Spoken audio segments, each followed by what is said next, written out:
Hello friends, welcome to LTX classes. So friends, let us start the discussion. Before that there was a small announcement. మన యొక్క flagship UPSC infinity course ఇప్పుడు మీకు live plus recorded classes available ఉంటాయి.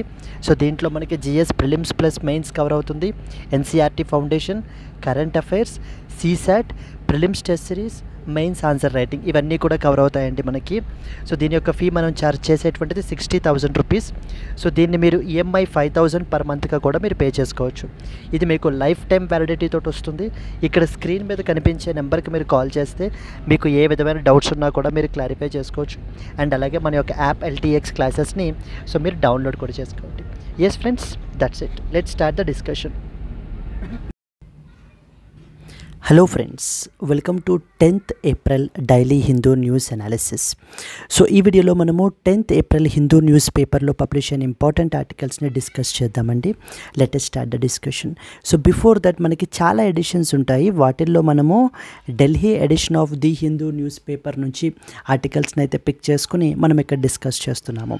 Let us see the important articles. First and foremost article, casualties from the Dominican Republic nightclub roof collapse climb to around 124. So recently మనకు ఒక unfortunate incident అయితే కనుక జరిగిందండి. ఈ యొక్క roof collapse అయిపోయి మనకి 124 మెంబర్స్ అయితే కనుక మనకి చనిపోయారు and more than 150 got hurt. దానికి సంబంధించి ఈ ఆర్టికల్లో మనం డిస్కస్ చేస్తాము. Won't allow the China to weaponise the Panama canal says pentagon chief.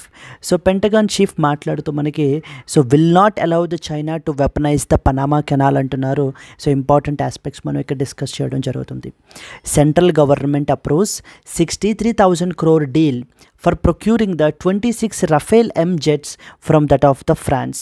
మన యొక్క క్యాబినెట్ కమిటీ ఆఫ్ సెక్యూరిటీ రీసెంట్గా ఈ యొక్క 26 రఫేల్ ఎం ఫైటర్ ఎయిర్ క్రాఫ్ట్స్ జెట్స్ని పర్చేస్ చేయడం గురించి ఆ యొక్క డీల్ని అయితే కనుక అప్రూవ్ చేశారండి. దాని గురించి మనం ఇక్కడ మాట్లాడతాము. Trump pauses tariffs by 90 days, slaps the China with 125%. So tariff war అనేటువంటిది మనకు నడుస్తుంది కదండి. సో దానికి సంబంధించి ఆర్టికల్. The Rohingyas are on the brink of starvation అంటూ మనకి ఈ యొక్క బంగ్లాదేశ్లో రెఫ్యూజీ క్యాంప్స్లో ఉండేటువంటి రోహింగ్యాస్ యొక్క పరిస్థితులు ఎలా ఉన్నాయి అంటూ ఈ ఆర్టికల్లో మనకి మెన్షన్ చేశారు. Will aviation disputes be easier to resolve now.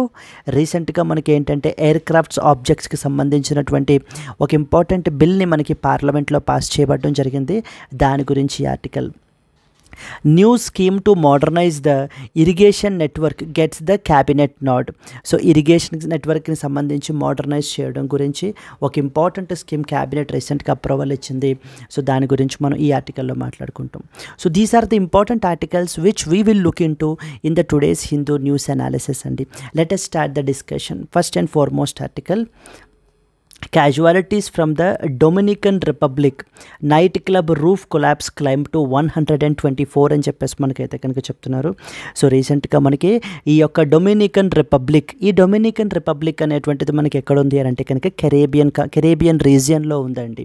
అయితే ఈ యొక్క జియోగ్రాఫికల్ పర్స్పెక్టివ్ ఇది కూడా మనకి చాలా important. India and as well as Dominican Republic యొక్క సంబంధించినటువంటి రిలేషన్స్ ఏంటి అనేటువంటిది కూడా మనం స్టడీ చేయాలి దీని ద్వారా. So let us discuss important points. So ఇక్కడ రీసెంట్గా ఒక అన్ఫార్చునేట్ డిజాస్టర్ అయితే కనుక జరిగింది. ఈ యొక్క నైట్ క్లబ్ రూఫ్ అయితే మనకి కొలాప్స్ అయిపోయి అరౌండ్ 124 పీపుల్ మనకైతే చనిపోయారు అండ్ 155 మంది ఇంజూర్ అయితే కనుక అయ్యారండి. ఎస్, సో అరౌండ్ 300 రెస్క్యూ వర్కర్స్ని అయితే కనుక మనకైతే కనుక ప్లేస్ చేశారు. Let us read some important points here. A major roof collapse at a night club in the Santo Domingo, Dominican Republic during a concert killed around 124 people and injured around 155 people, raising the concerns over infrastructure safety and emergency preparedness in the tourist heavy venues మనకి. Yes, so ఈ యొక్క మనకి ఏంటి అని అంటే కనుక Dominican Republic అనేటువంటిది one of the major tourist hotspot regions అండి. Because of due to its as the concern మనకి ఏంటి అని అంటే కనుక event recently took place during the concert by popular singer, so that is పరేజ్ మనకి తీసుకుంటున్నప్పుడు అరౌండ్ 500 to 1000 పీపుల్ అయితే కనుక ఇక్కడైతే కనుక ప్రజెంట్ అయి ఉన్నారు. And the club has a total capacity of 1700. ఇవేవి మనం గుర్తుపెట్టుకోవాల్సిన అవసరం ఏమీ లేదు, కానీ mainly because of due to this disaster మనకి ఏంటి అని అంటే కనుక it's one of the it's a huge impact on tourism మీద పడుతుంది అని చెప్పేసి మనకి ఎక్స్పర్ట్స్ అయితే చెప్పడం జరుగుతుందండి. It is one of the worst disasters that the Caribbean nation has ever seen in the recent times అని చెప్తున్నారు. ఈ యొక్క రీజియన్కి పర్టికులర్లీ ఈ యొక్క కంట్రీకి ఇందాక చెప్పినట్టుగా టూరిజం అనేటువంటిది చాలా ఇంపార్టెంట్ కంట్రీ. ఈవెన్ మన నైబరింగ్ కంట్రీస్ కూడా ఉన్నాయి కదా, for example Maldives is one such country. Mainly tourism మీద మనకి రిలే అయ్యి ఉంటాయి. మనకి it's a key economic driver which contributes about 15% of the GDP. Dominican Republic యొక్క జీడిపికి మెయిన్లీ టూరిజం ద్వారా 15% ఆఫ్ ద జీడిపికి కంట్రిబ్యూషన్ అయితే కనుక చేస్తూ ఉంటుందటండి. Now it could face the setback. So this country is a top tourist destination mainly known for music, beaches and colonial architecture. Yes, ఇక్కడ వరకు మనకి ఇది న్యూస్ ఐటమ్. ఇక్కడ నుంచి మనకి తెలియాల్సినటువంటిది అండర్లయింగ్ థింగ్స్ ఏంటి అనేటువంటిది తెలియాలి. ఈ డొమినికన్ రిపబ్లిక్ అనేటువంటిది one of the Caribbean country. మనకి కెరేబియన్ రీజియన్ అని చెప్పేసి ఉంది కదండి, మనకి సౌత్ అమెరికాకి నార్త్ సైడ్ మీరు చూస్తే కనుక కెరేబియన్ రీజియన్ అని చెప్పేసి ఉంటుంది. అక్కడనే మనకి ఈ యొక్క క్యారీకామ్ అని చెప్పేసి ఒక గ్రూపింగ్ కూడా ఉంటుందన్నమాట. మనకి క్యారీకామ్ అని చెప్పేసి సో రీసెంట్గా ఒక గ్రూపింగ్ కూడా ఉంటుంది. Now here A potential question for you ఏంటంటే, సెకండ్ ఇండియా క్యారీకామ్ లీడర్స్ సమ్మిట్ జరిగిందమ్మా. క్యారీకామ్ లీడర్స్ సమ్మిట్ అనేటువంటిది జరిగింది మొన్ననే రీసెంట్గా. మన యొక్క ప్రైమ్ మినిస్టర్ కూడా అటెండ్ అయ్యారు. So please try to comment the wear the event took place. ఈ యొక్క సెకండ్ ఇండియా క్యారీకామ్ లీడర్స్ సమ్మిట్ అనేటువంటిది మనకి ఎక్కడ జరిగింది అనేటువంటిది. బికాస్ ఎందుకంటే ఇండియా క్యారీకామ్ రిలేషన్స్ అనేటువంటివి కూడా చాలా సిగ్నిఫికెంట్ ఇంపార్టెంట్ అనమాట మనకి. Now coming to this, so ఇక్కడ మనం చూసుకుంటే this is what is the Caribbean sea. ఈ యొక్క కెరేబియన్ రీజియన్ దగ్గర మనకు ఉన్నటువంటి దేశం డొమినికన్ రిపబ్లిక్ అనేటువంటిది. And Dominican Republic western side వచ్చేసి మనకి we have another country called as Haiti. Haiti is the another island country మనకి ఇక్కడ సిచ్యువేట్ అయ్యింది. It is a Caribbean nation which is sharing the island of Hispaniola with that of the Haiti as well. Haiti and as well as Dominican Republic మనకి ఏంటంటే కనుక ఈ ఐలాండ్ని మనకి share చేసుకుంటాయండి. So that is western side వచ్చేసి మనకి హైతీ ఉంటుంది, ఈస్టర్న్ సైడ్ వచ్చేసి మనకి డొమినికన్ రిపబ్లిక్ ఉంటుంది. ఇదిగో western side is Haiti, eastern side వచ్చేసి డొమినికన్ రిపబ్లిక్ మనకైతే కనుక దేశం ఉంటుంది. మెయిన్లీ ఇక్కడ మనకి రెయిన్ ఫారెస్ట్, సవనాస్, హైలాండ్స్కి బాగా ఫేమస్ అనమాట ఇది. అండ్ పికో డ్యూటీ which is the tallest mountain as well in the Caribbean region. Santo Domingo వచ్చేసి దీని యొక్క క్యాపిటల్. ప్లేసెస్ ఇన్ న్యూస్లో మనకి అడిగే అవకాశాలు అయితే కనుక మనకు ఉన్నాయి. Now the basic geography clear అయిన తర్వాత మనం ఎక్కడికి వెళ్ళాలి? ఇండియాతో ఈ రీజియన్కి పర్టికులర్లీ ఈ కంట్రీకి ఏమైనా రిలేషన్స్ ఉన్నాయా? Yes. So there exist good number of relations between India and Dominican Republic as well అండి. బికాజ్ ఎందుకనంటే మనము ఈ డొమినికన్ రిపబ్లిక్ నుంచి గోల్డ్ ఇంపోర్ట్ చేసుకుంటాం, మనము ఫార్మాసిటికల్స్ ఇవి కూడా మనం అయితే కనుక ఎక్స్పోర్ట్ చేస్తాం. మొన్న 2024లో మన యొక్క యూనియన్ క్యాబినెట్ మనకి ఏంటంటే కనుక ఒక ఇంపార్టెంట్ అగ్రిమెంట్ని ఇది ఎస్టాబ్లిష్ చేశారండి. దాని పేరే జెట్కో అంటారు. JETCO జెట్కో అంటే joint economic and as well as a trade committee అని అర్థం. ఇక్కడ రాశారు చూడండి, joint economic and as well as a trade committee. అంటే అక్కడ ఒక ఇన్సిడెంట్, ఒక న్యూస్ ఐటమ్ వస్తుందండి. మనకి పేపర్లో వచ్చే న్యూస్ ఐటమ్ వరకు తెలుసుకుంటే మనకి సరిపోదు. ఇలా రీసెంట్గా రూఫ్ అనేది కొలాప్స్ అయిపోయింది, దాని మూలన ఎంతమంది చనిపోయారు, ఇన్సిడెంట్ ఏంటి, రెస్క్యూ వర్కర్స్ ఎంతమంది పంపించారు, ఇవన్నీ okay, these are not that important for our exam perspective అండి. So what is important is the underlying places in the news. ఇదంతా కూడా మనకి ఇంత అన్ఫార్చునేట్ ఇన్సిడెంట్ జరిగినప్పుడు you are expected to know at least the bare minimum minimum thing. అసలు Dominican Republic ఎక్కడుంది, ఏంటి, so దాని స్టోరీ ఏంటి, ఆ రీజియన్తో మన కంట్రీ ఏమైనా ఇది చేస్తుందా? ఇలాంటి ఈవెంట్స్కి మన country we are always the first responders అండి. జనరల్లీ మనం ఏంటంటే కనుక మన నైబరింగ్ కంట్రీస్లో కానీ ఎక్కడైనా కూడా మనకు ఏంటి అని అంటే పసిఫిక్ ఐలాండ్ కంట్రీస్లోనూ ఎప్పుడైనా ఏమైనా ఇలా హ్యూమానిటేరియన్ డిజాస్టర్స్ అవి వచ్చినప్పుడు వీఆర్ ఆల్వేస్ ద ఫస్ట్ రెస్పాండర్గా మనం ఉంటూ ఉంటాం.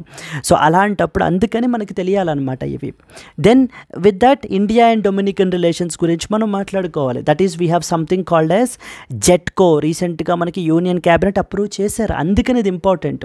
The union cabinet chaired by Narendra Modi recently approved the signing of protocol to establish something called as JETCO between India and as well as the Dominican Republic. అంటే further economic collaboration and trade రిలేషన్స్ని strengthen చేయడం గురించి ఈ జెట్కో అనేటువంటిది ఒక bilateral mechanism. అయితే ఈ ఒక్క కంట్రీతోటే లేవు, ఇంకా చాలా దేశాలతో కూడా మనం ఈ జెట్కో అనేటువంటిది మనం ఏంటి అని అంటే కనుక ఎస్టాబ్లిష్ చేసాం. It mainly acts as a platform for dialogue, cooperation and trade facilitation between these two countries. మనకి ఈ యొక్క అగ్రిమెంట్ యొక్క సిగ్నిఫికెన్స్ తీసుకుంటే this was the first formal mechanism for carrying out the bilateral trade అండి. మనకి ఈ యొక్క జెట్కో వల్ల మనకి ఏంటంటే it will open our access to the Latin American and other Caribbean మార్కెట్స్కి కూడా మనకి మార్కెట్స్ అనేటువంటివి ఓపెన్ అవుతాయి. ఈ డొమినికన్ రిపబ్లిక్ నుంచి మెయిన్లీ మనం ఇంపోర్ట్ చేసుకునేటువంటిది గోల్డ్ ఇంపోర్ట్ చేసుకుంటాం. ఇక మనం ఏంటంటే కనుక ఫార్మాసిటికల్స్ని, మెరీన్ ప్రొడక్ట్స్, ఆటోమొబైల్స్ వీటిల్ని మనం ఏంటి అని అంటే కనుక ఎక్స్పోర్ట్ చేయడం జరుగుతుందండి ఈ రీజియన్కి. అండ్ ఈ ఫర్దర్గా జెట్కో చేసినటువంటి అగ్రిమెంట్ ఏదైతే ఉందో ఇది ఫర్దర్గా మన యొక్క ఎక్స్పోర్ట్స్ని స్ట్రెంగ్తన్ చేస్తుంది అంటూ మనకైతే కనుక చెప్పడం జరుగుతుంది ఇక్కడ. So what all we have seen here, అసలు డొమినికన్ రిపబ్లిక్ అనేటువంటిది ఎక్కడుంది, దాని యొక్క జియోగ్రాఫికల్ పొజిషన్ ఏంటి అనేటువంటిది చూసాము. ఆ తర్వాత India and as well as Dominican relationship ఎలా ఉంది, రిలేషన్స్ ఎలా ఉన్నాయి అంటూ మన 2024లో సైన్ చేసుకున్నటువంటి అగ్రిమెంట్ గురించి, ఈ యొక్క జెట్కో గురించి, బైలాటరల్ మెకానిజం గురించి మనం మాట్లాడుకున్నాం. అండ్ ఇది క్యారీకామ్ రీజియన్ అండి, కెరేబియన్ కమ్యూనిటీ అంటారు క్యారీకామ్. ఈ India and as well as CARICOM relations అనేవి చాలా ఇంపార్టెంట్. ఎందుకంటే మొన్న లేటెస్ట్గా సెకండ్ సమ్మిట్ జరిగింది, దానికి మనకు హానరబుల్ ప్రైమ్ మినిస్టర్ అటెండ్ అయ్యారు. That's why you are expected to know the India and as well as CARICOM relations గురించి మనకైతే కనుక తెలియాలి. క్లియర్?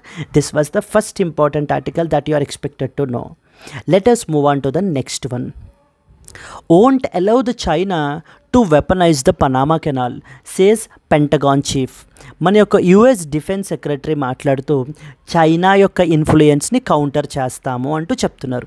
ఇప్పుడు మనం చూసుకుంటే there was one such canal called as Panama canal.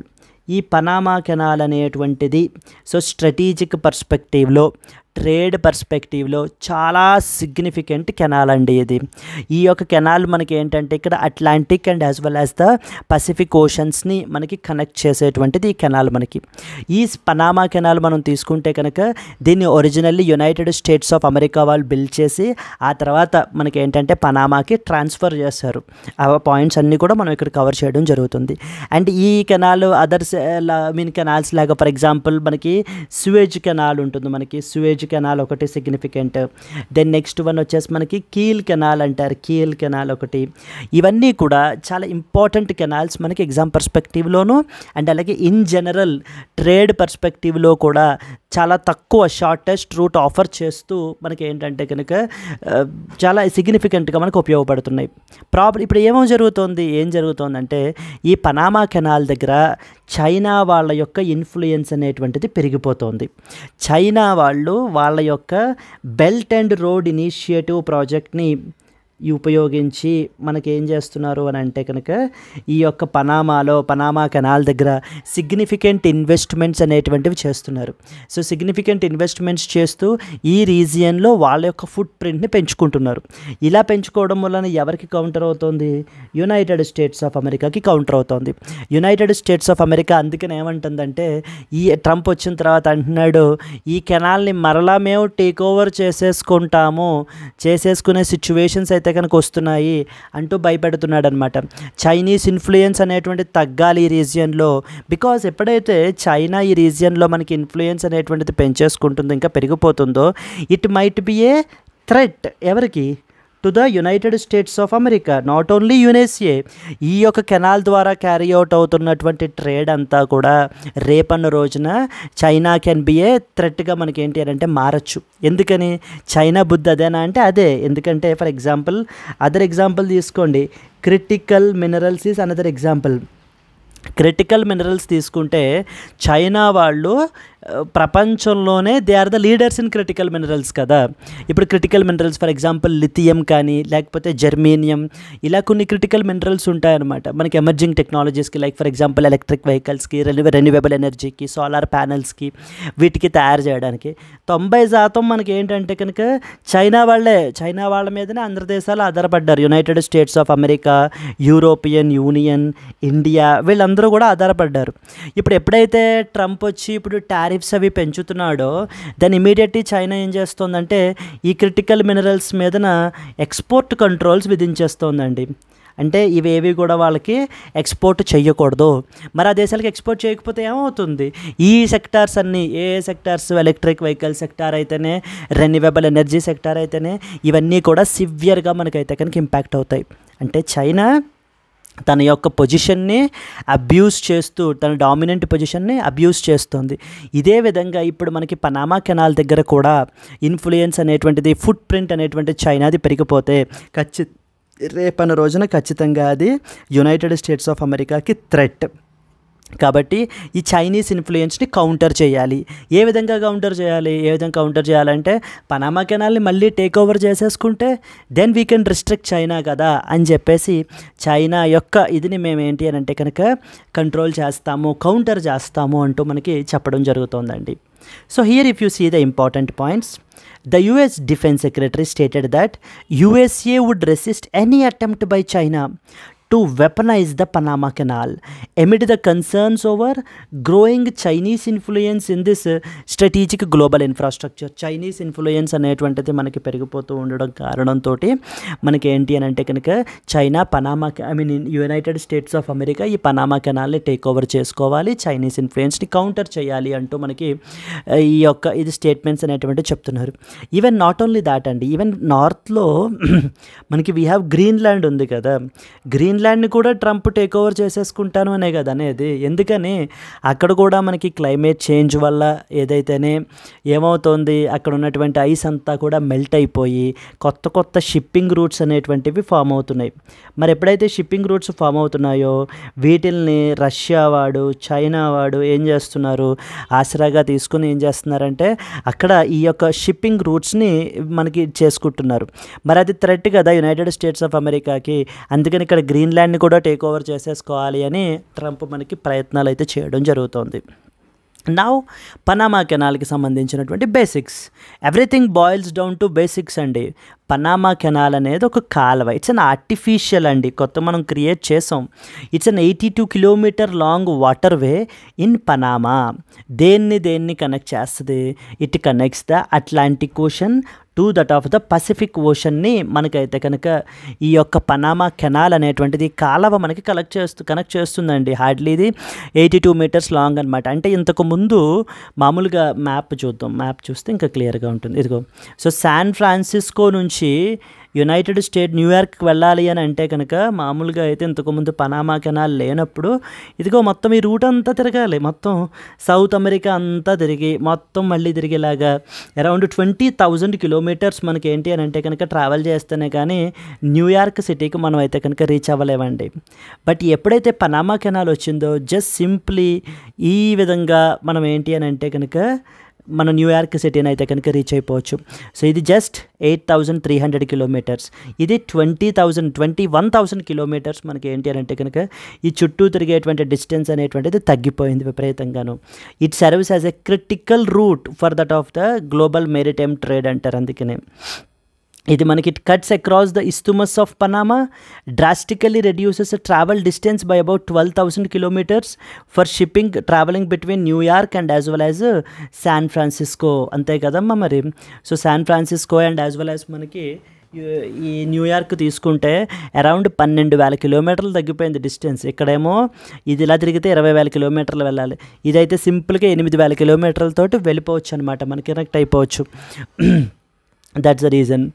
Then at the same time అసలు first ship transit మనకి 1914లో మనకైతే కనుక జరిగిందండి. దీన్ని ఎవరు కన్స్ట్రక్ట్ చేశారంటే యునైటెడ్ స్టేట్స్ ఆఫ్ అమెరికా వాళ్ళు కన్స్ట్రక్ట్ చేశారు. 1914లో మనకైతే కనుక ఫినిష్ అయింది. దెన్ కంట్రోల్ అండ్ ఓనర్షిప్ చూడండి ఇక్కడ. అసలు ఈ పనామా కెనాల్ అనేటువంటిది 1914 నుంచి 1979 వరకు కూడా completely solely controlled by United States of అమెరికాయే కంట్రోల్ చేశారు. ఆ తర్వాత 1977లో ఒక ఇంపార్టెంట్ టొరిజోస్ కార్టర్ ట్రీటీస్ అని చెప్పి సైన్ చేసుకుని ఏం చేశారంటే గ్రాడ్యువల్లీ ఈ యొక్క పనామా కెనాల్ యొక్క కంట్రోల్ అనేటువంటి దాన్ని ఎవరికి ట్రాన్స్ఫర్ చేశారు? పనామాకి. So it got transfer to that of the Panama. And so ఇది 1979లో ఒక joint control was initiated through the Panama Canal commission అని చెప్పి ఎస్టాబ్లిష్ చేశారు. ఇంకా ఫైనల్ కంప్లీట్ కంట్రోల్ మనకి 1999లో సో ఎవరికి ఇచ్చేసామమ్మా? ఎవరికి ఇచ్చేసారు? యునైటెడ్ స్టేట్స్ ఆఫ్ అమెరికా పనామాకి ఇచ్చేసిందనమాట కంట్రోల్ కంప్లీట్గాని. లేకపోతే మొన్నటిదాకా 1999 వరకు కూడా సో జాయింట్లీ వీళ్ళైతే కనుక ఆపరేట్ చేసేవారు. నవ్వు ఇప్పుడు అదే అంటున్నాడు ట్రంప్ వచ్చి, ఇంతకు ముందంతా మేమే కంట్రోల్ చేసాం కదా, I think now it's a time for us to regain the control of Panama అంటున్నారు. మరలా పనామాని రీగెయిన్ చేసేసుకోవాలి, పరిస్థితులు అలా వస్తున్నాయి అంటూ మనకి చెప్పడం జరుగుతుంది. Yes, which now operates, manages and maintains the canal independently. Then so ఇక్కడ మనకి వర్కింగ్ మెకానిజం తీసుకుంటే ఈ పనామా కెనాల్ అనేటువంటిది ఒక లాక్ బేస్డ్ సిస్టమ్ ద్వారా మనకి వర్క్ అవుతుందండి. ఎందుకంటే ఇప్పుడు ఏ రెండింటిని కనెక్ట్ చేస్తుంది ఇది? ఒకటి పసిఫిక్ ఓషన్ ఒక పక్కన, మరొక పక్కన అట్లాంటిక్ ఓషన్ కదా, ఈ రెండింటిని కనెక్ట్ చేస్తుంది కదా. కానీ పసిఫిక్ ఓషన్ కొంత హయ్యర్ ఎలివేషన్లో ఉంటుందన్నమాట మనకి. మరి కెనాల్ కాలువ మనకి ఏంటి అని అంటే కనుక రెండు సమానంగా సేమ్ హైట్లో లేవు. కొంత పసిఫిక్ ఓషన్ అనేది హయ్యర్ ఎలివేషన్లో ఉంటుంది. అందుకని ఈ ఎలివేషన్ని మనం ఇది చేయడం గురించి లాక్ సిస్టమ్ యూస్ చేస్తారు. ఈ లాక్ సిస్టమ్ ద్వారా మనం షిప్స్ని ఏంటంటే కనుక అయితే ఎలివేట్ చేయడం కానీ లేకపోతే మనం ఏంటి అంటే డ్రాప్ చేయడం కానీ మనం లోయర్ చేయడం కానీ జరుగుతూ ఉంటుంది. So that to balance the height differences between the two oceans with the Pacific being slightly higher. Locks function as water elevators which either lift or lower the ships by flooding or by draining the chambers. So మనకి ఏంటి అని అంటే కనుక water ద్వారా హైట్ని పెంచాలి అని అంటే flood చేసేస్తారు, నెక్స్ట్ వచ్చేసి మనకి ఏంటి అంటే వాటి తగ్గించాలి అంటే డ్రైన్ అవుట్ చేసేస్తారు. సో ఈ విధంగా ఏంటంటే ఒక ఇంటెలిజెంట్ లాక్ సిస్టమ్ ద్వారా మనకి ఏంటి అని అంటే కనుక ఈ యొక్క సిస్టమ్ అనేది ఇక్కడ రన్ అవుతూ ఉంటుంది. There are so many videos and ఇంటర్నెట్లో మీకు యూట్యూబ్లో ఏ విధంగా మీకు ఈ లాక్ సిస్టమ్ అది కూడా పనిచేస్తుంది ఏంటి అనేటువంటి చాలా బ్యూటిఫుల్ వీడియోస్ ఉంటాయి which you can see. This allows seamless movement of ships across varying sea levels and it's a marvel of civil engineering అని కూడా మనకు అంటుంటారు దీన్ని, ఈ పర్టికులర్ రీజియన్ని. అండ్ స్ట్రాటజికల్లీ ఇంపార్టెంటా? చాలా ఇంపార్టెంట్. ఎందుకంటే అరౌండ్ 6% ఆఫ్ ద ట్రేడ్ మనకి ఏంటంటే ఈ పనామా కెనాల్ ద్వారానే మనకు క్యారీ అవుట్ అవుతూ ఉంటుంది. It is one of the two most vital man-made canals in the world along with the other one which is Suez Canal. So Suez Canal ఎలాగో తెలుసు కదా, Suez Canal తో పాటుగా మనకి ఏంటంటే కనుక ఈ పనామా కెనాల్ అనేది another significant aspect. It plays a very important role in global trade and as well as the naval movement అంటారు మనకి. So this United States consider the canal's neutrality and operational freedom as critical to its security and economic interests, hence opposing any external influence particularly from the China. So ఈ యొక్క canal దగ్గర ఈ route అనేది చాలా important మనకి United States of అమెరికాకి. ఇక్కడ external factors, external influences పెరిగిపోతూ ఉంటే, పర్టికులర్లీ చైనా లాంటి దేశాల యొక్క ఇన్ఫ్లుయెన్స్ పెరిగిపోతూ ఉంటే అదేమవుతుంది, యునైటెడ్ స్టేట్స్ ఆఫ్ అమెరికా ఒక థ్రెట్గా మారిపోతుంది. సో కాబట్టి దాన్ని ఏం చేయాలి? కౌంటర్ చేయాలి. And then this is all about some important points about Panama Canal. Panama Canal it's connects the Atlantic ocean with that of the Pacific ocean. ఇప్పుడు మనకి Panama కెనాల్ని ఎవరు మేనేజ్ చేస్తున్నారండి? యునైటెడ్ స్టేట్స్ ఆఫ్ అమెరికానా? No, it was being managed by that of the Panama వాళ్ళు మనకి manage చేస్తూ ఉంటారు. ఇక అదర్ ఇంపార్టెంట్ కెనాల్స్, ఇంకొక 2 కెనాల్స్ రీసెంట్గా న్యూస్లో ఉంటున్నటువంటివి. So that is we have the Suez canal అండి. Okay, that is we have the Suez canal is another important one. ఇది మనకి gulf of Suez that is red సీని మెడిటరేనియన్ సీని మనకైతే కనుక కనెక్ట్ చేస్తుంది. ఇది మనకి ఏమవుతుందంటే కనుక shortest maritime route between Europe and as well as Asia మనకైతే కనుక ప్రొవైడ్ చేస్తుంది. అండ్ అలాగే Asia and as well as ఆఫ్రికాను కూడా మనకి సపరేట్ చేస్తుందండి ఇది. See here you can see this is what is the Suez canal. ఈ సూయజ్ కెనాల్ మనకి Mediterranean sea and as well as the red సీని మనకి కనెక్ట్ చేస్తుంది. అండ్ యాజ్ వెల్ యాజ్ ఏషియాని ఆఫ్రికాని సెపరేట్ చేస్తుంది. ప్లీజ్ బీ వెరీ క్లియర్ అండి. Mediterranean సీని రెడ్ సీని మనకి కనెక్ట్ చేస్తుంది సూయజ్ కెనాల్ అనేది. ఇక్కడ రకరకాల ఆప్షన్స్ ఇస్తారు. Mediterranean sea and black sea, black sea and red sea, red sea and as well as yellow sea, Mediterranean sea and as well as Ionian sea, ఇలా రకరకాల options ఇస్తూ ఉంటారు. So that is Mediterranean sea, mister Mediterranean sea and as well as the red sea అని చెప్పేసి మనం అయితే కనుక గుర్తుపెట్టుకోవాలి. దెన్ నెక్స్ట్ వచ్చేసి కీల్ కెనాల్ అండి. కీల్ కెనాల్ అనేది ఇంకొక ఇంపార్టెంట్ కెనాల్. ఇది మనకి బాల్టిక్ సీని నార్త్ సీని మనకైతే కనుక కనెక్ట్ చేస్తుంది. కెనాల్ అంటే కాలవ, అంతకు మించి ఇంకేం లేదు. అది మ్యాన్ మేడ్గా మనం రూట్ అంతటినీ కూడా ట్రావెల్ చేయకుండా ఒక షార్టెస్ట్ రూట్ మనం ఏంటి అని అంటే కనుక ఇది తయారు చేయడం జరుగుతుందండి. ఇది కూడా 1895లో ఓపెన్ చేశారు విత్ అరౌండ్ 98 కిలోమీటర్స్. ఇది కూడా షిప్స్ లాంగ్ రూట్ తీసుకునేటువంటిదిని మనకి ఏంటి అని అంటే కనుక తగ్గించేస్తుందండి. అది కూడా మనకి ఇక్కడ మనం యాడ్ చేసాం చూడండి. See this is what is Kiel canal. ఈ కీల్ కెనాల్ దేన్ని కనెక్ట్ చేస్తుంది? నార్త్ సీని బాల్టిక్ సీని మనకైతే కనుక కనెక్ట్ చేయడం జరుగుతుంది. North sea and as well as the Baltic sea. Yes, so ఈ మూడింటిని సమ్మరైజ్ చేస్తూ నేను ఇంకొక డయాగ్రామ్ మీకు అయితే పెట్టడం జరిగింది. సో ఓకే, ఫస్ట్ వన్ వచ్చేసి as you said you like that particular video, yesterday పెట్టినటువంటి ఇమేజెస్ మీకు నచ్చాయి అన్నారు కాబట్టి so I started adding more and more images. So please do like it అండి. Continuous likes and as well as comments only will give us more and more encouragement to bring you more these things. Artificial ఇంటెలిజెన్స్ని ఉపయోగించుకుంటూ మనం ఏంటి అని అంటే కనుక ఇలాంటి ఇమేజెస్ని, beautiful ఇమేజెస్ని మనం అయితే కనుక క్రియేట్ చేయగలుగుతాం. దెన్ పనామా కెనాల్ వచ్చేసి మనకి ఏంటంటే కనుక Atlantic and as well as Pacific ఓషన్స్ని మనకు కనెక్ట్ చేస్తుంది అనుకున్నాం కదా.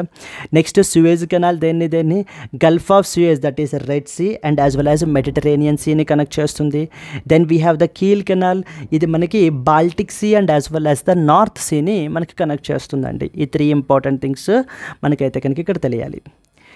Discuss the strategic and geopolitical importance of the Panama Canal. How has the shift in its control influenced the global maritime power dynamics? Simply ఇప్పుడు ఎందుకు న్యూస్లో ఉంది అని అంటే పనామా కెనాల్ అనేది ఈ రీజియన్లో చైనా వాళ్ళు తన బెల్ట్ అండ్ రోడ్ ఇనిషియేటివ్ ఉపయోగించుకుని ఇన్ఫ్లుయెన్స్ పెంచుకుంటున్నారు. మరి ఈ రూట్ అనేటువంటిది యునైటెడ్ స్టేట్స్ ఆఫ్ అమెరికాకి చాలా ఇంపార్టెంట్.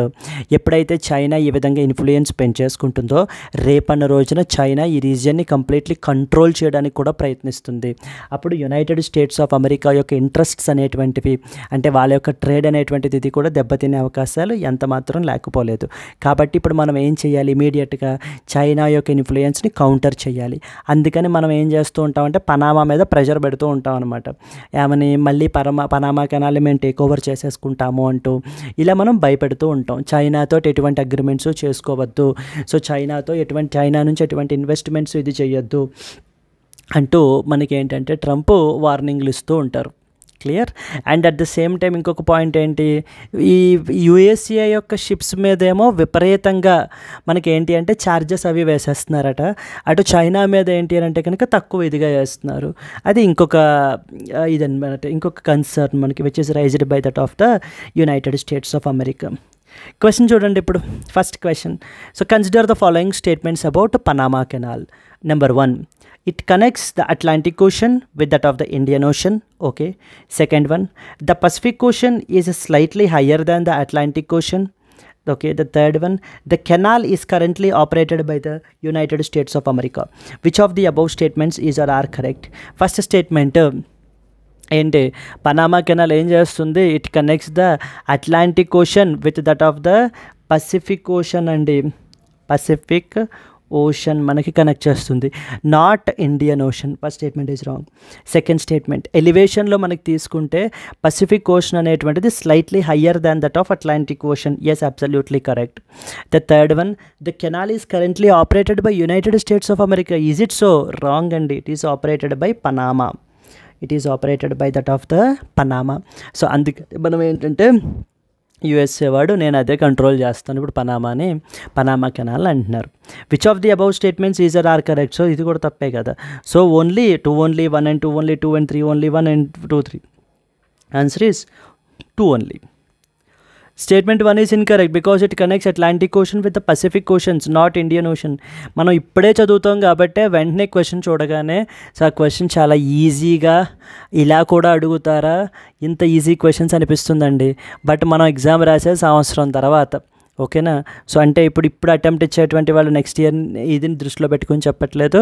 సో మేబీ 2026లో రాసేటువంటి వాళ్ళకి you need to remember it for 1 year at least, you need to recall. అందుకనే ఏం కావాలి, రివిజన్ అనేది చాలా ఇంపార్టెంట్ అండి. పీరియాడిక్ రివిజన్స్ అనేటువంటివి చాలా ఇంపార్టెంట్, ఓకేనా. Second one, the Pacific is slightly higher in therefore a lock system అనేటువంటిది మనకి ఏంటి అంటే ఈ ఎలివేషన్ అనేటువంటిది అడ్జస్ట్మెంట్లు చేస్తూ ఉంటారు.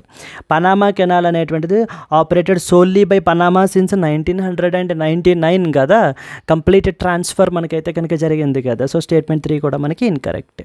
So these are the important things with respect to this where you have seen Panama canal గురించి, significance of Panama canal and as well as Panama canal యొక్క సిస్టమ్ ఎట్లా వర్క్ చేస్తుంది and other important canals like Suez canal and as well as Kiel canal. And then ఒక representational image కూడా మీరైతే కనుక చూసారు, గుర్తుపెట్టుకోవడానికి ఈజీగా ఎలా ఉండాలి అనేటువంటిది కూడా మీకు ఈ పీడిఎఫ్ అనేటువంటిది మీకు ఖచ్చితంగా మన యొక్క యాప్లో మీకు అప్లోడ్ చేయబడడం జరుగుతుందండి. అక్కడి నుంచి మీరు డౌన్లోడ్ చేసుకుని రివైజ్ చేసుకోవచ్చు మీరైతే కనుక. Clear? Moving on to that of the next one. Central government recently approved the 63,000 crore deal for procuring the 26 Rafale M jets from that of the France. France వాళ్ళ దగ్గర నుంచి మనకి ఈ యొక్క 26 రఫేల్ ఎం జెట్స్ని మనం ప్రొక్యూర్ చేసుకుంటున్నాం. దానికి సంబంధించి రీసెంట్గా మన యొక్క సిసిఎస్ అంటారు. సిసిఎస్ అంటే cabinet committee on security, cabinet committee on security అండి. ఎవరు హెడెడ్ బై? సో చాలా ఈజీ కదా, it is headed by that of the prime minister. Cabinet committee of security రీసెంట్గా మనకి ఏంటంటే కనుక ఈ యొక్క డీల్ని అప్రూవ్ అయితే కనుక చేశారు. కమింగ్ డేస్లో మేబీ ఈ మంత్ అండ్ ఆర్ నెక్స్ట్ మంత్లో మనకి ఏంటంటే కనుక ఈ యొక్క ఫ్రాన్స్ నుంచి డిఫెన్స్ మినిస్టర్ అయితే కనుక వస్తారు. ఈ ఫైనల్ డీల్ అనేటువంటిది చేయబడడం జరుగుతుంది, ఓకేనా. దీనికి సంబంధించి ఈ రఫేల్ ఎం జెట్స్ వచ్చేసి మనకి ఏంటి అని అంటే కనుక 22 వచ్చేసి సింగిల్ సీటర్ ఉంటాయి. అవి మనకి ఏంటంటే కనుక మన యొక్క ఎయిర్ క్రాఫ్ట్ క్యారియర్ కంపాటబుల్, అంటే ఎయిర్ క్రాఫ్ట్ క్యారియర్ మీద కూడా మనం ప్లేస్ చేసి వీటిని ఆపరేట్ చేస్తాం. బట్ ఇంకొక 4 వచ్చేసి మనకి ఏంటంటే ట్విన్ సీటర్ ఉంటుంది. Those are not aircraft compatible అనమాట. ఎస్, మొన్న రీసెంట్గా ఎక్సర్సైజ్ వరుణ అని చెప్పేసి మనకి India and as well as France మధ్యన ఎక్సర్సైజ్ జరిగిందండి. అప్పుడు మనకి ఈ యొక్క రఫేల్ ఎం జెట్స్ని యొక్క క్యాపబిలిటీని కూడా మనకి డెమాన్స్ట్రేట్ అయితే చేశారు మన యొక్క ఇండియన్ నేవీకి మనం అయితే చూడడం జరిగింది. So we were impressed with that performance. So and ఈ యొక్క డీల్ అనేటువంటి దాన్ని కూడా అప్రూవ్ అయితే చేశారు. ఈ డీల్ని మొన్న 2023లోనే మన డిఫెన్స్ అక్విజిషన్ కౌన్సిల్ వాళ్ళు మనకైతే కనుక headed by union defence minister అయితే అప్రూవ్ చేశారు. ఆ తర్వాత మనకి ఏంటంటే క్యాబినెట్ కమిటీ ఆఫ్ సెక్యూరిటీకి మనకు వెళ్తుంది. ఇక్కడ ఏమేం తెలియాలి నాకు ఎగ్జామ్ పర్స్పెక్టివ్లో? నాకు ఇక్కడ 3 థింగ్స్ అండి. Number 1, so that is defence acquisition council గురించి తెలియాలి, క్యాబినెట్ కమిటీ ఆన్ సెక్యూరిటీ గురించి తెలియాలి, ఎక్సర్సైజ్ వరుణ గురించి తెలియాలి, దెన్ రఫేల్ ఎం జెట్స్ గురించి. Let us read the important points here. The Cabinet Committee on Security approved a 63,000 crore deal to procure 26 Rafale M fighter jets from the France for our Indian navy, boosting our maritime strike capability. మన యొక్క naval క్యాపబిలిటీస్ని పెంచడం గురించి మనకి ఈ యొక్క deal అనేటువంటిది ఇప్పుడు చాలా ఇంపార్టెంట్, చాలా సిగ్నిఫికెంట్ అని చెప్పేసి మనకైతే చెప్పడం జరుగుతుంది. This was a representational image మనకి. So moving forward, the cabinet committee on security headed by whom? Headed by the Prime Minister. Headed by that of the Prime Minister, gave the final approval from the procurement. ఈ డీల్లో మొత్తం ఎన్ని purchase చేస్తున్నామండి? 26 Rafale M fighter జెట్స్ని అయితే కనుక మనకి procure చేయడం జరుగుతోంది. Okay, moving to the next one, 22 single seater jets which are operable from aircraft carriers నుంచి ఆపరేట్ చేయొచ్చు. ఇంకొక 4 వచ్చేసి ట్విన్ సీటర్ ట్రైనర్ జెట్స్, ఇవి నాట్ క్యారియర్ కంపాటబుల్ అండి. So okay, so the signing of this agreement is expected during the French defense ministers visit మన కంట్రీకి వచ్చినప్పుడు ఈ యొక్క డీల్ అనేటువంటిది ఫైనలైజ్ చేసేస్తాం. So it follows the government to government model of the procurement. Delivery schedule అనేటువంటిది మనం తీసుకుంటే కనుక ఈ కాంట్రాక్ట్ సైన్ చేసుకున్న తర్వాత 3.5 years తర్వాత మనకి డెలివరీ అనేటువంటిది స్టార్ట్ అవుతుంది. సో వితిన్ 6.5 yearsలో మొత్తం కంప్లీట్ అనేటువంటిది అయిపోతుందండి. అంటే ద 26 రఫేల్ M జెట్స్ మనకైతే కనుక ఇచ్చేయడం జరుగుతుంది. It enhances carrier based air power of that of the Indian navy. మన యొక్క ఇండియన్ నేవీ యొక్క క్యారియర్ బేస్డ్ ఎయిర్ పవర్ అంటే ఇవి మనము మన దగ్గర ఉన్నటువంటి ఎయిర్క్రాఫ్ట్ క్యారియర్ ఏదైతే ఉందో దాని మీదన మనం వీటిని అయితే కనుక ప్లేస్ చేసుకోవచ్చు ఈ 22ని కూడా. సో దట్ మనం ఇమీడియట్గా ఫర్ అవర్ దిస్ థింగ్ పర్పస్కి మనం అయితే ఉపయోగించుకోవచ్చు అండి, ఫర్ అవర్ క్యాపబిలిటీ దీస్ గురించి. నెక్స్ట్ వచ్చేసి ఇక్కడ మనం తీసుకుంటే వీ హ్యావ్ రీసెంట్గా ఎక్సర్సైజ్ వరుణ 2025 జరిగిందమ్మా. అక్కడ మనకి రఫేల్ M జెట్స్కి సంబంధించినటువంటి వాటి యొక్క ఆపరేషనల్ ఇదిని మనకి పర్ఫార్మెన్స్ని డెమాన్స్ట్రేట్ చేయబడడం జరిగింది. ఇది the 23rd edition of the India French naval exercise Varuna was recently conducted in the Arabian sea. మన యొక్క నేవీ యొక్క aircraft carrier INS Vikrant and French navy వాళ్ళ యొక్క aircraft carrier that is known as Charles de Gaulle మనకి participate చేసాయి దీంట్లో. ఇంకా fighter aircrafts, destroyers, frigates and Scorpene class submarine కూడా మనకైతే కనుక ఇంట్లో పార్టిసిపేట్ చేయబడడం జరిగింది. Rafale M jets performance was assessed by the Indian navy during this exercise. ఈ ఎక్సర్సైజ్ క్యారీ అవుట్ చేసేటప్పుడు మనం ఏంటి అంటే రఫేల్ M జెట్స్ యొక్క పర్ఫార్మెన్స్ అది కూడా అసెస్ చేయబడడం అయితే జరిగింది. ఎక్సర్సైజ్ వరుణ అనేటువంటిది 2001 సంవత్సరం నుంచి మనము India and as well as France navy మధ్యన ఇంటర్ ఆపరబిలిటీని, బెస్ట్ ప్రాక్టీసెస్ని షేర్ చేసుకోవడం గురించి మనమైతే కనుక సైన్ చేసుకోవడం జరిగింది. Clear. So and the defence cooperation further ఏంటి అని అంటే కనుక to co-design, co-development and co-production of military technologies చేయడం గురించి India and as well as France defence industrial road మ్యాప్ని మనకి ఇంప్లిమెంట్ చేస్తున్నారు. అండ్ స్కార్పిన్ క్లాస్ సబ్మెరీన్స్కి సంబంధించి అయితే కనుక ఇంకా క్యాబినెట్ కమిటీ ఆఫ్ సెక్యూరిటీ నుంచి అప్రూవల్ అనేటువంటిది ఇంకా రావాల్సి ఉంది మనకి. నౌ ఇక్కడ ఇప్పుడు మనం రఫేల్ M గురించి మనం మాట్లాడుకున్నాం కదా. నౌ డిఫెన్స్ ఎక్విజిషన్ కౌన్సిల్ అనేటువంటి బాడీ ఉంది. ముందు డిఫెన్స్ ఎక్విజిషన్ కౌన్సిల్ అప్రూవల్ ఇస్తారండి ఫర్ దిస్ ఎక్విజిషన్. ఆ తర్వాత మనకి ఏంటంటే finally cabinet committee on security మనకి ఇవ్వబడడం జరుగుతుంది. ఇక్కడ కూడా రఫేల్ Mకి సంబంధించి 2023లోనే మనకి డిఫెన్స్ ఎక్విజిషన్ కౌన్సిల్ వాళ్ళు మనకి అప్రూవల్ అయితే కనుక ఇచ్చారు. అండ్ ఇప్పుడు మనకి ఏంటంటే cabinet committee on security final approval అనేది ఇవ్వడం జరిగింది. ఇది చాలా important. Consider the following statements about defence acquisition council అని అడుగుతూ ఉంటారు. సో మనకి డిఫెన్స్ ఎక్విజిషన్ కౌన్సిల్ చైర్పర్సన్ మనకి ఎవరు? Defence minister of India is the chairperson అండి మనకి. అండ్ ఎప్పుడు కన్స్టిట్యూట్ చేసాం మనం ఈ యొక్క డిఫెన్స్ ఎక్విజిషన్ కౌన్సిల్ అనేది? 2001 సంవత్సరంలో గ్రూప్ ఆఫ్ మినిస్టర్స్ GOM యొక్క రికమెండేషన్స్ తర్వాతన మనం ఏంటి అంటే కనుక డిఫెన్స్ ఎక్విజిషన్ కౌన్సిల్ని మనం కన్స్టిట్యూట్ చేయబడడం జరిగింది. మన యొక్క army, navy, air force, coast గార్డ్కి సంబంధించినటువంటి క్యాపిటల్ ఎక్విజిషన్స్ అండ్ ప్రొక్యూర్మెంట్ పాలసీకి సంబంధించినటువంటి ఎపెక్స్ బాడీ మనకి డిఫెన్స్ ఎక్విజిషన్ కౌన్సిల్ అనేటువంటిది. ఎస్, మొన్న 2023లోనే defence acquisition council gave the initial approval for the Rafale M and as well as the Scorpene సబ్మెరైన్స్కి సంబంధించినటువంటి డీల్స్కి సంబంధించినటువంటి approval defence acquisition council already మనకి ప్రొవైడ్ చేయబడడం జరిగింది. సో ఇక్కడ ఏమేం తెలియాలి? డిఫెన్స్ ఎక్విజిషన్ కౌన్సిల్ యొక్క చైర్పర్సన్ ఎవరనేది అడుగుతారు ఫస్ట్ క్వశ్చన్. ఇది ఎప్పుడు కన్స్టిట్యూట్ అయిందని అడుగుతారు సెకండ్ క్వశ్చన్. అసలు ఏంటి మెయిన్ ఏం చేస్తుంది? ఇది థర్డ్ ఇంపార్టెంట్ పాయింట్ మనకు తెలియాల్సినటువంటిది. Then comes cabinet committee on security. Cabinet committee on security మనకు తీసుకుంటే దీనికి చైర్పర్సన్ వచ్చేసి ప్రైమ్ మినిస్టర్ అండి. Please be very clear.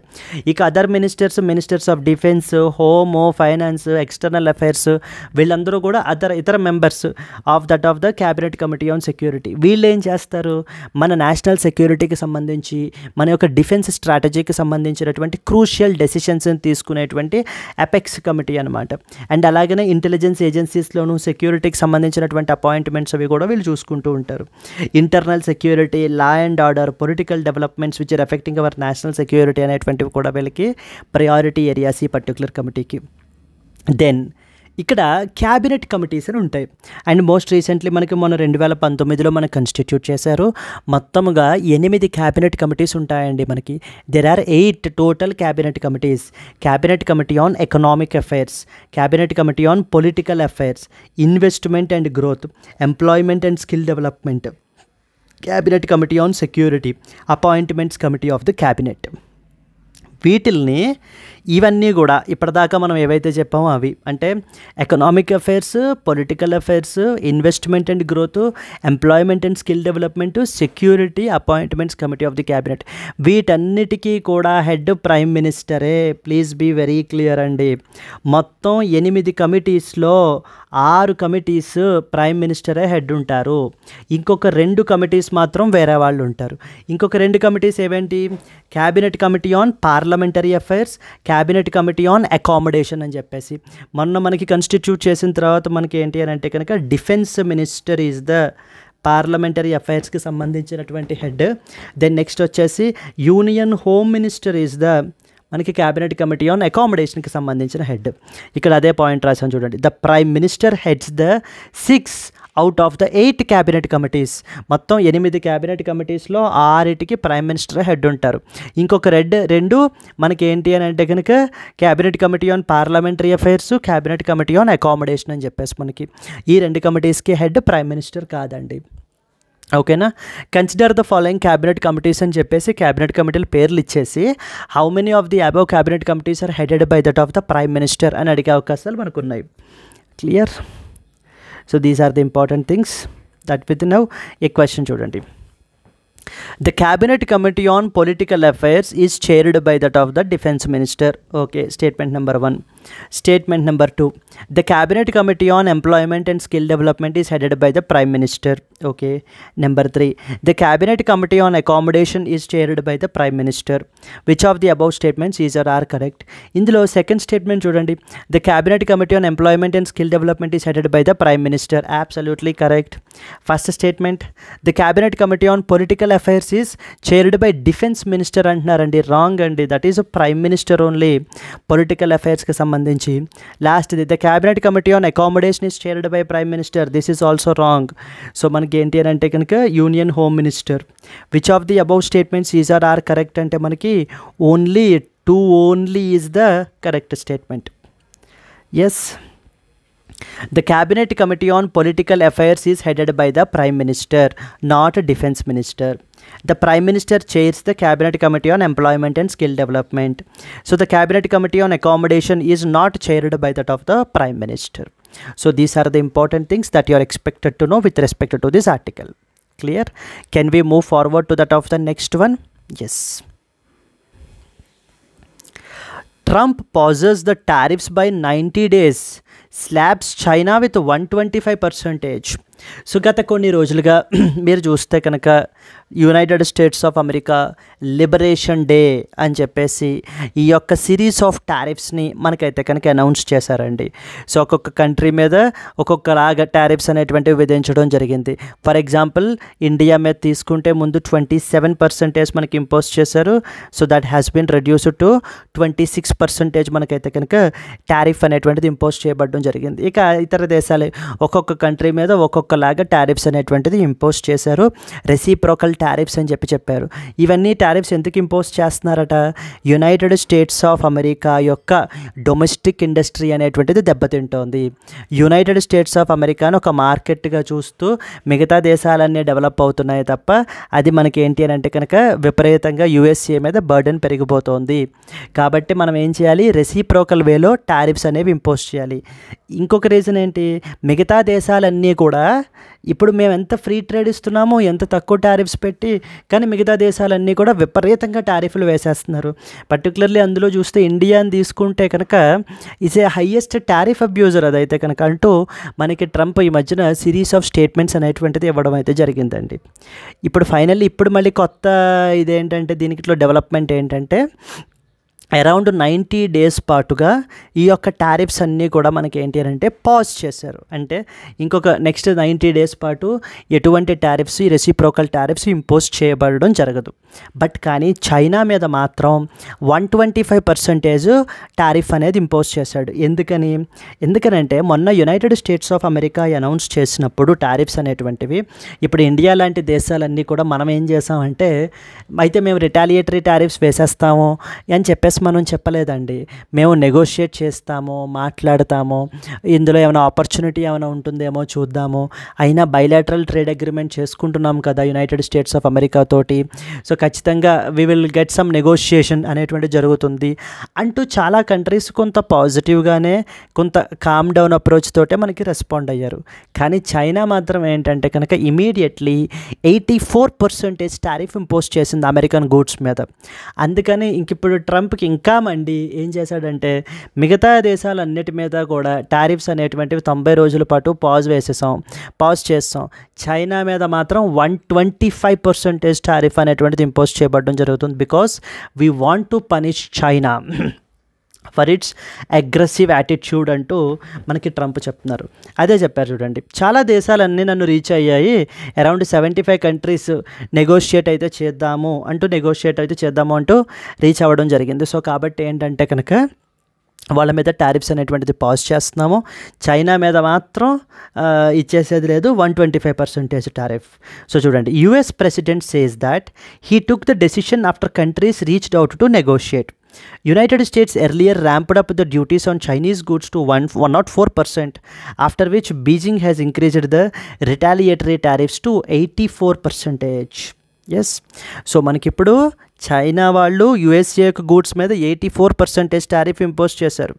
USA ఇప్పుడు ఇంతకుముందు 104% కాస్త ఇప్పుడు పెంచేసి ఇంకానే 125% టారిఫ్ అంటే ఏం లేదండి, ట్యాక్స్. అంటే ఇప్పుడు యునైటెడ్ స్టేట్స్ ఆఫ్ అమెరికాలోకి చైనా వాళ్ళ యొక్క గూడ్స్ ఎక్స్పోర్ట్ చేసినప్పుడు, లేదా యుఎస్ఏలో చైనా వాళ్ళ గూడ్స్ ఎవరైనా ఇంపోర్ట్ చేసుకుంటున్నప్పుడు వాటి మీద ఈ యొక్క డ్యూటీ అనేది ఇంపోజ్ చేస్తారు. ఈ ట్యాక్స్ అనేటువంటిది మనకి ఇంపోజ్ చేయడం జరుగుతుంది. దాని వలన ఏమవుతుంది, చైనీస్ యొక్క గూడ్స్ అమెరికన్ మార్కెట్స్లో ఎక్స్పెన్సివ్ అయిపోతాయి. సో ఎక్స్పెన్సివ్ ఎప్పుడైతే అవుతాయో చైనా యొక్క గూడ్స్ ఎవరు కూడా యునైటెడ్ స్టేట్స్ ఆఫ్ అమెరికాలో కొనరు, పర్చేస్ చెయ్యరు, తగ్గిపోతుందన్నమాట డిమాండ్ అనేటువంటిది. దానివల్ల ఎవరికి ఇంపాక్ట్ అవుతుంది, చైనా వాళ్ళకి ఇంపాక్ట్ అవుతుంది అండ్ మిగతా వాళ్ళ మీద టారిఫ్స్ లేనప్పుడు ఏమవుతుంది, మిగతా వాళ్ళ గూడ్స్ కాంపిటేటివ్గా ఉంటాయి, చైనీస్ గూడ్స్ చాలా ఎక్స్పెన్సివ్గా ఉంటాయి. సో అది ఈ విధమైన బెనిఫిట్ అయితే కనుక ఉంటుంది అంటూ మనకైతే కనుక చెప్పడం జరుగుతుంది. So Trump pauses the tariff by 90 days, slabs China with 125% అంటే కనుక మనకి అర్థం. అది clear. Moving on to that of the next article. Next important article, the Rohingyas are on the brink of starvation అంటూ మనకైతే కనుక పబ్లిష్ అయిందండి. So ఏంటి దీని గురించి ఏంటి మనకి ఈ యొక్క మనకి ఏంటంటే కనుక బంగ్లాదేశ్లో ఫస్ట్ ఆఫ్ ఆల్ మనకి మయన్మార్ తీసుకున్నాం అనుకోండి, మయన్మార్లో there is one important state called as Rakhine state. అక్కడ మనకి ఉన్నటువంటి మైనారిటీ పేరే రోహింగ్యాస్. సో ఈ రోహింగ్యాస్ కమ్యూనిటీ అనేటువంటిది దాని మీద అక్కడ మయన్మార్లో పర్సిక్యూషన్స్ అనేటువంటివి జరుగుతున్నాయి. అంటే వీళ్ళని చంపేస్తున్నారనమాట. వీళ్ళు ఈ దేశస్తులు కాదు అని వీళ్ళని they are considered as stateless people. వీళ్ళందరూ కూడా ఏం చేస్తున్నారు, ఈ రోహింగ్యాస్ అనేటువంటి వాళ్ళు వాళ్ళ ప్రాణాలను అరిచేతిలో పెట్టుకుని నైబరింగ్ ఉన్నటువంటి countries, that is Bangladesh and as well as India, మనకి ఏంటంటే కనుక మన కంట్రీలోకి నెక్స్ట్ పక్కనే ఉన్న బంగ్లాదేశ్లోకి మనకి వెళ్ళిపోయి మనకి అక్కడ తలదాచుకుంటున్నారనమాట వీళ్ళు. బంగ్లాదేశ్లో there was one such important place called as Cox's Bazar అని చెప్పేసి పిలుస్తారు. ఇక్కడ రాశారు చూడండి, కాక్స్ బజార్ అని చెప్పేసి ఉంటుంది మనకి బంగ్లాదేశ్లో. అక్కడ ఈ యొక్క రోహింగ్యా రెఫ్యూజీస్ అనేటువంటి వాళ్ళు చాలా విపరీతంగా మనకైతే ఉంటారు. అక్కడ మనకి ఇప్పటిదాకా ఏం జరిగిందంటే, United States of America Trump రాకముందు దాకా there was one such organisation called USAID అని చెప్పేసి ఉంది ఒక ఆర్గనైజేషన్. ఇది ఒక ఇండిపెండెంట్ ఏజెన్సీ అండి. వీళ్ళు ఏం చేస్తారు అని అంటే కనుక United States of America humanitarian assistance అనేది ప్రొవైడ్ చేస్తుంది దీని ద్వారా. అంటే ప్రపంచ దేశాల్లో ఎక్కడైనా వాటర్ సప్లై అది లేకపోతే వాటర్ సెక్యూరిటీ అది చూడడము, చాలా వెరీ డేంజరస్ డిసీజెస్తో బాధపడుతున్నటువంటి, ఫర్ ఎగ్జాంపుల్ HIV కానీ ఇలాంటి వాటితో బాధపడుతున్నటువంటి వాళ్ళకి మెడిసిన్స్ అవి అందచేయడము, లేదా ఏదైనా కాన్ఫ్లిక్ట్ ద్వారా ఎఫెక్ట్ అయినటువంటి రీజియన్స్కి సపోర్ట్ అనేది ప్రొవైడ్ చేయడము, ఇలా చేస్తూ ఉంటారు ఎవరు, ఈ USAID అనేటువంటి ఆర్గనైజేషన్ వాళ్ళు. అండ్ అలాగనే వీళ్ళు మన యొక్క రోహింగ్యా రెఫ్యూజీస్కి కూడా, ఎక్కడ బంగ్లాదేశ్లో ఉన్నటువంటి రోహింగ్యా రెఫ్యూజీస్కి కూడా వీళ్ళు ఏంటి అని అంటే కనుక ఆ విధమైనటువంటి సపోర్ట్ అది కూడా ఇప్పటిదాకా ప్రొవైడ్ చేశారు. కానీ ట్రంప్ ఎప్పుడైతే వచ్చిన తర్వాత ఈ యొక్క USAIDలో 10,000 మెంబర్స్ స్టాఫ్ ఉంటే 300కి రెడ్యూస్ చేసేసారండి కంప్లీట్గా. అండ్ అలాగనే ఈ యొక్క అసిస్టెన్స్ అంతటినీ కూడా ఫ్రీజ్ చేసేసారు కంప్లీట్గాని. అంటే ఇంకెవరికి ఇదంతా కూడా కంప్లీట్ వేస్ట్ ఆఫ్ మనీ అనేటువంటిది, ఇంకెటువంటి అసిస్టెన్స్ ప్రొవైడ్ చేసేది లేదు అంటూ కంప్లీట్లీ ఆపేశారు. ఈ USAID యొక్క అసిస్టెన్స్ ఆపేయడం ద్వారా ఇప్పుడు రోహింగ్యాస్ విపరీతంగా విలవల్లాడిపోతున్నారనమాట.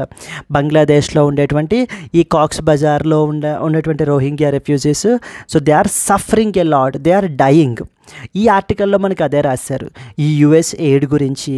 USAID ఆగిపోయడం మూలాన ఏ విధంగా రోహింగ్యాస్ అనేటువంటివి సఫర్ అవుతున్నారు అంటూ మనకి రాయడం జరిగిందండి. ఈవెన్ మిగతా ప్రైవేట్ సెక్టార్ కానీ వీళ్ళందరూ కంట్రిబ్యూషన్స్ చేస్తున్నారే కానీ USA ప్రొవైడ్ చేస్తున్నటువంటి సపోర్ట్కి రీప్లేస్మెంట్గా ఇప్పుడు ఎవ్వరూ లేరు. That is a biggest problem now came with respect to that of the Rohingyas. Even United Nations Secretary General కూడా మనకి ఏంటి అంటే రీసెంట్గా బంగ్లాదేశ్ వచ్చి ఈ యొక్క కాక్స్ బజార్ని అయితే కనుక విజిట్ చేయడము, దెన్ ఇంటర్నేషనల్ కమ్యూనిటీని అంతటినీ కూడా అంటే అటెన్షన్ని గ్యాదర్ చేయడం అనమాట. వీళ్ళ యొక్క సఫరింగ్స్ని మనం ప్రపంచానికి చూపిస్తాం. USAID ఆగిపోయిన తరువాత ఏ విధంగా వీళ్ళ సఫరింగ్స్ అనేటువంటివి ఉన్నాయి. So now we have to give the donations to this particular group, vulnerable group అంటూ మనకి ఏంటంటే ఈవెన్ సెక్రటరీ జనరల్ కూడా ఈ యొక్క ఇష్యూని మనకి రైజ్ చేశారు. అదే చెప్తున్నారు ఇక్కడ, the Rohingyas are on the brink of starvation అంటూ మనకి ఏంటంటే కనుక USAID గురించి మనకి ఏ విధంగా వీళ్ళు ఆపేశారు. ఎయిడ్ అనేటువంటిది ఆపేసిన తర్వాత ఇక్కడ ఉండేటువంటి విమెన్ అండ్ చిల్డ్రన్ ఏ విధంగా మనకైతే కనుక ఎఫెక్ట్ అవుతున్నారు. ఒక హ్యూజ్ వాక్యూమ్ అనేటువంటిది క్రియేట్ అయిపోయింది. నవ్వు ఈ వాక్యూమ్ని ఫిల్ చేయడానికి ఇతర దేశాలు చేస్తున్నాయి, కానీ ఈవెన్ చైనా కూడా ఏంటి అని అంటే కనుక తన యొక్క ఓన్ అడ్వాంటేజ్ తోటి ఈ వాక్యూమ్ని ఫిల్ చేయడానికి అయితే కనుక చూడడమే చేస్తాం తప్ప ఎటువంటి జెన్యూన్ కన్సర్న్స్ లేవు. ఇండియా, జపాన్ వీళ్ళందరూ కూడా మనకైతే కనుక ప్రొవైడ్ చేస్తున్నారు కానీ so but still there is a lot of vacuum అంటూ మనకి వాళ్ళ యొక్క పొజిషన్ గురించి, వాళ్ళ యొక్క సఫరింగ్స్ గురించి మనకి ఈ ఆర్టికల్లో మనకి మెన్షన్ చేశారండి. క్లియర్, రోహింగ్యాస్ అనేటువంటి వాళ్ళ గురించి ఈ యొక్క article. Moving on to the next one. So the next article says, will aviation disputes be easier to resolve అంటూ మనకైతే పబ్లిష్ అయింది. ఏంటట, రీసెంట్గా పార్లమెంట్ మనకు ఒక ఇంపార్టెంట్ బిల్ని మనకి పాస్ చేశారండి. That is known as protection of interests in air craft objects bill 2025 అని చెప్పేసి మనకైతే కనుక పాస్ చేయడం జరిగింది. దీనివల్ల మనకి ఇప్పుడు ఉన్నటువంటి ఏవియేషన్ డిస్ప్యూట్స్ అనేటువంటివి లేకపోతే లీజింగ్కి సంబంధించినటువంటి అసోసియేటెడ్ ఆస్పెక్ట్స్కి అయితే అడ్రస్ చేయడం జరుగుతుంది. ఒక స్టాండర్డ్ స్టాండర్డ్ అనేటువంటిది మనకు వస్తుంది. మనము కేప్ టౌన్ కన్వెన్షన్ని అండ్ దాని యొక్క అసోసియేటెడ్ ప్రోటోకాల్ని మనం ఏంటి అని అంటే కనుక రాటిఫై చేసాము అంటూ మనకి చెప్పడం జరుగుతుంది. Let us read the important points associated with this. The Protection of Interests in Aircraft Objects Bill 2025 was recently passed by Parliament to address the legal and financial challenges in resolving the aviation disputes, especially involving the aircraft leasing and repossession. ఇప్పుడు aircrafts బిజినెస్లో airlines ఏం చేస్తూ ఉంటాయంటే డైరెక్ట్గా వాళ్ళు ఎయిర్క్రాఫ్ట్స్ని purchase చేసేయరండి మొత్తం మీద పెట్టేసి. ఎందుకంటే aircraft business is definitely a very risky business. So కాబట్టి ఎయిర్లైన్స్ అనేటువంటివి ఏం చేస్తారు, లీజ్కి తీసుకుంటారు. సో లీజ్కి తీసుకుని ఆపరేట్ చేస్తూ ఉంటారు. బట్ కానీ ఏంటంటే కనుక ఎప్పుడైనా కూడా ఆ ఎయిర్లైన్స్ అనేటువంటిది బ్యాంక్రప్ట్ అయిపోతాయి కనుక మరి ఏమైపోతుంది, ఆ ఎయిర్క్రాఫ్ట్ ఏదైతే వీళ్ళు లీజ్కి తీసుకున్నారో అదేమో వీళ్ళ దగ్గర స్ట్రక్ అయిపోతుంది. వీళ్ళకి ఎవరైతే లీజుకి ఇచ్చారో వాళ్ళు మళ్ళీ దీన్ని తీసుకుని రీప్రొసెస్ చేసుకోలేకపోతున్నారు. అంటే చాలా సిగ్నిఫికెంట్ లీగల్ ఛాలెంజెస్, ఇష్యూస్ అనేటువంటివి మనకు వస్తున్నాయన్నమాట. సో దాని మూలన ఏ దేశాలు కూడా లీజింగ్ కంపెనీస్ ఏవి కూడా ముందుకు రావట్లేదు. ఎందుకంటే మన కంట్రీలో ఆ ఈజ్ ఆఫ్ డూయింగ్ బిజినెస్ అనేది లేదు. ఎంట్రీ ఈజీగానే ఉంటుంది కానీ ఎగ్జిట్ అనేటువంటిది అంత ఈజీగా లేదు అని చెప్పేసి ఈ యొక్క ఏవియేషన్ సెక్టార్కి సంబంధించి ఏవియేషన్ డిస్ప్యూట్స్ని చాలా క్లియర్గా రిజాల్వ్ చేయడం గురించి అంతర్జాతీయంగా ఒక కన్వెన్షన్ ఉంటుంది. దాని పేరే కేప్ టౌన్ కన్వెన్షన్ అని చెప్పేసి. ఆ కన్వెన్షన్కి సంబంధించి ఒక ఇంపార్టెంట్ ప్రోటోకాల్ ఉంటుందండి. ఎయిర్క్రాఫ్ట్స్కి సంబంధించి ఒక ప్రోటోకాల్ అనమాట. అంటే ఎయిర్క్రాఫ్ట్స్కి సంబంధించి, ఎయిర్క్రాఫ్ట్ ఇంజిన్స్కి సంబంధించి ఒక ప్రోటోకాల్ ఉంటుంది. ఆ ప్రోటోకాల్ని మనం రాటిఫై చేస్తున్నాం. రాటిఫై చేసి ఒక స్టాండర్డ్ అనేటువంటి దాన్ని ఇప్పుడు మెయింటైన్ చేస్తున్నాం. అలాగనే కేప్ టౌన్ కన్వెన్షన్లో ఇంకొక 3 ప్రోటోకాల్స్ కూడా ఉంటాయి. అవి ఇంతకుముందు హిందూ అనాలిసిస్ కవర్ చేసేటప్పుడు మనం కవర్ చేసామండి. ఒక్కసారి మీరు రివైజ్ చేయండి. ఒకవేళ మీరు ఇంతకు ముందువి చూడకపోతే దయచేసి చూడండి. కేప్ టౌన్ కన్వెన్షన్ అనేది చాలా ఇంపార్టెంట్ కన్వెన్షను. దాని అండర్లో మొత్తం 4 ప్రోటోకాల్స్ ఉంటాయి. సో 4 ప్రోటోకాల్స్లో ఒకటి వచ్చేసి మనకి ఏంటంటే ఇది ఎయిర్ క్రాఫ్ట్స్కి సంబంధించినటువంటిది. ఇంకొకటి వచ్చేసి మనకి ఏంటంటే కనుక లైక్ కన్స్ట్రక్షన్ ఎక్విప్మెంట్కి సంబంధించి ఒకటి, స్పేస్ అసెట్స్కి సంబంధించి ఒకటి, దెన్ నెక్స్ట్ వచ్చేసి మనకి ఏంటి అంటే కనుక రైల్వే రోలింగ్ స్టాక్కి సంబంధించి ఒకటి అని ఇంకొక 3 ప్రోటోకాల్స్ ఉంటాయి. సో దయచేసి ఆ 4 ప్రోటోకాల్స్ని కూడా మీరు రివైజ్ అయితే చేసుకోవాలి. ఇప్పుడు ఈ ఆర్టికల్ యొక్క మెయిన్ ఆబ్జెక్టివ్ ఏంటంటే, సో ది గవర్నమెంట్ ఈ యొక్క బిల్ని అయితే కనుక తీసుకుని వచ్చి మనం ఈ కేప్ టౌన్ కన్వెన్షన్ అయితే కనుక రాటిఫై చేస్తూ ఈ ప్రోటోకాల్ని ఇంప్లిమెంట్ చేస్తున్నాము. ఖచ్చితంగా ఇప్పుడు down the line aviation disputes అనేటువంటివి రిజాల్వ్ అవుతాయి. ఏవియేషన్ లీజింగ్ బిజినెస్ అనేటువంటిది ఇంకా బెటర్ అవుతుంది. మన కంట్రీకి మోర్ అండ్ మోర్ కంపెనీస్ ముందుకు వస్తాయి ఈ లీజ్కి ఇవ్వడానికి అంటూ మనకి ఏంటి అని అంటే కనుక ఈ బిల్ అనేటువంటిది చెప్తుంది. The bill implements the Cape Town convention and the protocol which India acceded to it in 2008. Now ఈ యొక్క బిల్ అనేటువంటిది ఒక లీగల్ ఫ్రేమ్వర్క్ని ఎస్టాబ్లిష్ చేస్తుందండి in resolving the disputes between ఎవరెవరి మధ్య, airlines and as well as lessors, ఎవరైతే వీళ్ళకి లీజ్కి ఇచ్చారో ఎయిర్ క్రాఫ్ట్ని, over the high value aviation assets like aircraft engines, helicopters, వీటికి సంబంధించినటువంటిది మనకి. It will provide the creditors the legal remedies in case of any financial default by that of airlines, including the repossession of assets. So మరలా వాళ్ళ యొక్క అసెట్స్ని తిరిగి తీసుకునే విధంగా, రీపొసెస్ చేసుకునే విధంగా లీగల్ రెమెడీస్ని మనకి బిల్ అనేటువంటిది ప్రొవైడ్ చేయబడడం అయితే కనుక జరుగుతుంది. యాజ్ ఆఫ్ నౌ మనకి ఏంటి అంటే కనుక ఒక ప్రాపర్ డొమెస్టిక్ లా అయితే కనుక లేదండి కేప్ టౌన్ కన్వెన్షన్ని ఇంటర్ప్రెట్ చేయడం గురించి. దాని మూలన చాలా లీగల్ ఛాలెంజెస్ అనేటువంటివి మనకైతే కనుక వస్తున్నాయి అనమాట. సో ఈ యొక్క గో ఫస్ట్ ఎయిర్లైన్స్ కానీ వీళ్ళ యొక్క కేసెస్ మనకి ఏంటంటే కనుక ఆ యొక్క లీగల్ అన్సర్టైనిటీస్ ఏ విధంగా ఉన్నాయి, ఈ యొక్క లీజింగ్ అనేటువంటిది ఎంత డిఫికల్ట్ ఇన్ నేచర్, అండ్ దీనివల్ల మనకి ఏమవుతుంది, కాస్ట్ ఆఫ్ లీజింగ్ కూడా పెరిగిపోతుంది అప్ టు 40% అంటూ. ఇప్పుడు తీసుకొచ్చినటువంటి బిల్ అనేటువంటిది డెఫినెట్గా ఇంటర్నేషనల్ స్టాండర్డ్ ప్రాక్టీసెస్ని మనం కూడా ఫాలో అవుతూ ఈ లీజింగ్కి సంబంధించి ప్రాపర్ లీగల్ ఫ్రేమ్వర్క్ అనేటువంటిది క్రియేట్ చేయబడ్డం అయితే కనుక జరుగుతుంది అనేది ఈ యొక్క ఆర్టికల్ యొక్క మెయిన్ సారాంశం. Clear? So that is what it has written. The bill aims to align the India's aviation law with international standards and thereby boost the investors' confidence. Investor యొక్క కాన్ఫిడెన్స్ అనేటువంటిది కూడా మనకి దీనివల్ల మనకి ఇంక్రీజ్ అవుతుంది. So this is what is the important things that you are expected to know. Moving on to the next one. Yes, and coming to the today's question.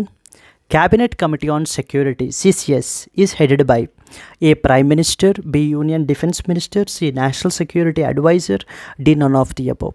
If you know the answer, please comment your answer andi. And alage if you have liked the video, please do like it and share it to your friends as well.